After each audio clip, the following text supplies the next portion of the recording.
എന്നുള്ള ടീം ചട്ടമ്പിയായി ജനിച്ചു പോയില്ലേ, ഓടാൻ പറ്റുമോ?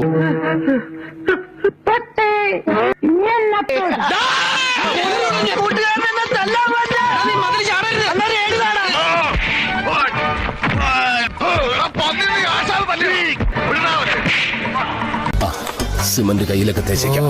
ആകെ ടയേർഡായി. 11 മണിയുടെ ഇടച്ചായ കുടിക്കാൻ പോയാലോ? അതിന് സമയമായില്ലല്ലോ, നീ ഇപ്പൊ വന്നേലുള്ളൂ. വന്നോണ്ടല്ലേ പറഞ്ഞത്. എന്നെ മനസ്സിലായെന്ന് തോന്നുന്നു. ഇതല്ല ഇതിനപ്പുറം കടന്നവനാണീ കെ ജോസ്. അമ്മാവാ പാണ്ട് എന്താടാ വല്ല പ്രേതബാധയുണ്ടോ?